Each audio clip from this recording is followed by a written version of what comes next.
राहुल एक हंसमुख और जिज्ञासु लड़का था जो पहाड़ों के छोटे से गांव में रहता था।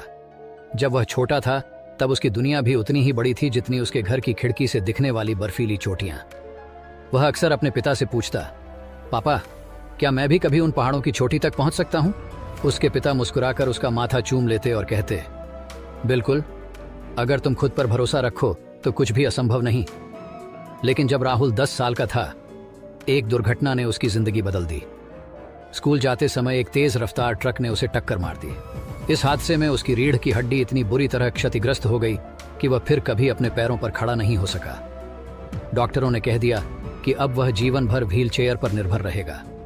पहाड़ों पर दौड़ने भागने वाला लड़का अब एक व्हील चेयर तक सीमित हो गया था, लेकिन उसके भीतर की आग बुझी नहीं थी।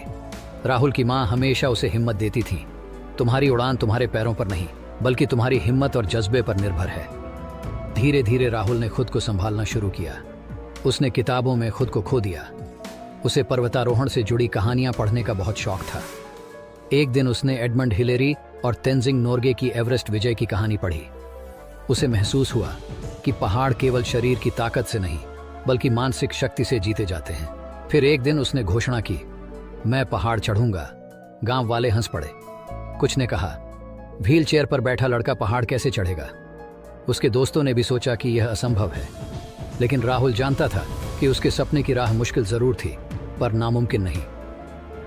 राहुल ने इंटरनेट पर उन लोगों के बारे में पढ़ा जिन्होंने विकलांगता के बावजूद अद्भुत उपलब्धियां हासिल की थीं। उसने यह भी जाना कि कुछ पर्वतारोहियों ने विशेष उपकरणों के सहारे व्हील चेयर से पर्वतारोहण किया है। उसने अपनी माँ और पिता से कहा, मुझे पहाड़ चढ़ने की ट्रेनिंग लेनी है।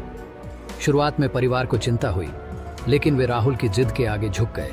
उन्होंने शहर में एक पर्वतारोहण विशेषज्ञ अर्जुन सर से मुलाकात की। जब अर्जुन सर को राहुल की कहानी पता चली तो वे प्रभावित हुए और बोले, तुम्हारा जुनून देखकर लग रहा है कि तुम यह कर सकते हो, लेकिन इसके लिए तुम्हें बहुत मेहनत करनी होगी। राहुल ने ट्रेनिंग शुरू कर दी। उसने अपने हाथों और कंधों की ताकत बढ़ाने के लिए कसरत शुरू की। वह रोज व्हील चेयर में बैठकर रस्सी खींचने, चढ़ाई करने और संतुलन बनाए रखने की प्रैक्टिस करने लगा।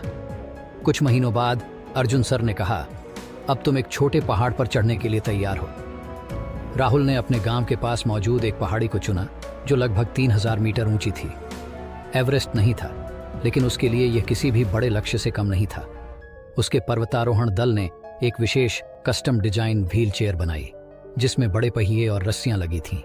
कुछ दोस्त और प्रशिक्षक भी उसके साथ थे जो जरूरत पड़ने पर उसकी मदद कर सकते थे। चढ़ाई का दिन आ गया। जैसे ही राहुल ने पहाड़ पर चढ़ना शुरू किया, गांव वाले हैरानी से देख रहे थे।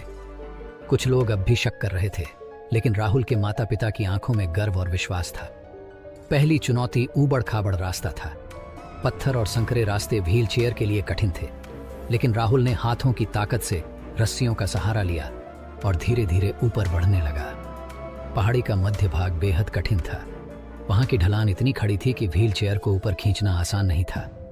कुछ जगहों पर उसके दोस्तों को उसे सहारा देना पड़ा, लेकिन जब सबसे कठिन चढ़ाई आई तो एक जगह उसकी व्हील चेयर फंस गई। हाथों में दर्द हो रहा था, सांसें तेज हो गई थीं। कुछ लोगों ने कहा, शायद अब और आगे बढ़ना मुश्किल होगा, लेकिन राहुल ने हार नहीं मानी। उसने गहरी सांस ली और अपने प्रशिक्षकों से कहा, मुझे बस थोड़ा और समय दो, मैं खुद ऊपर चढ़ूंगा।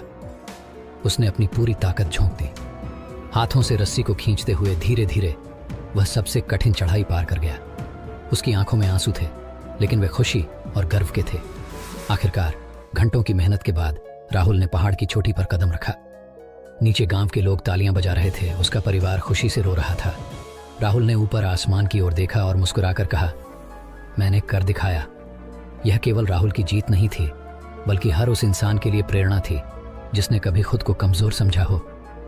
उसने साबित कर दिया कि असली ताकत शरीर में नहीं बल्कि मन और आत्मा में होती है।